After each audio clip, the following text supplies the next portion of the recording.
তো এইবার হচ্ছে কি আমার আর একটা সমস্যা ছিল, সেটা হচ্ছে আমি যখন পাণ্ডব গোয়েন্দাটা পড়তাম, বইয়ের মধ্যে গল্প পড়তে পড়তে এমনভাবে ঢুকে যেতাম, মানে পাণ্ডব গোয়েন্দা ওদের একটা কুকুর ছিল, ওরা ঠিক যেই জঙ্গলে যেত, নদীর ধারে যেত, পাহাড়ের ওপারে যেত, মানে আমিও না ওদের পেছন পেছন চলতাম গল্প পড়তে পড়তে, মনে হতো কি আমি ওদের সঙ্গেই যাচ্ছি। এবার কেউ ধরো আমাকে ডাকছে, আমার মাই আমার সাইডে এসে আমাকে ডাকছে, ও তো ডেকেই যাবে, আমি তো নেই ওখানে, আমি তো ওদের সঙ্গে আছি, ওদের সঙ্গে ঘুরছি, ওদের সঙ্গে গোয়েন্দাগিরি করছি, ওরা যা যা করছে সেটা খুঁটিয়ে দেখছি। মানে এত পরিমাণ পড়তাম, এত পড়তে ভালো লাগতো, কিচ্ছু মানে বলার বাইরে।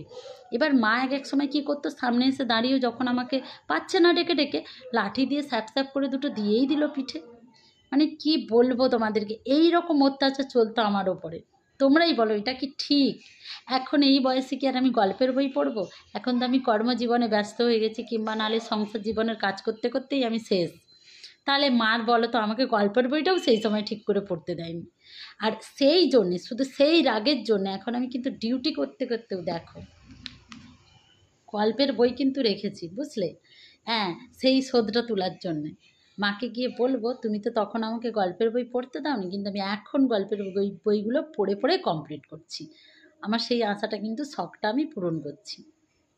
আর তোমাদের কার কার ছোটোবেলায় কে কী করেছো, আর কার কোন জিনিসের প্রতি এত পরিমাণ আমার মতো এত পরিমাণ অ্যাট্রাকশান ছিল, তারা কিন্তু অবশ্যই কমেন্ট করো।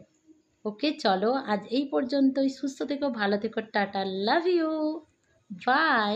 আর হ্যাঁ, আরেকটা কথা, যদি আমার ভিডিও ভালো লাগে অবশ্যই আমার চ্যানেলটা সাবস্ক্রাইব করে আমার পাশে থেকো।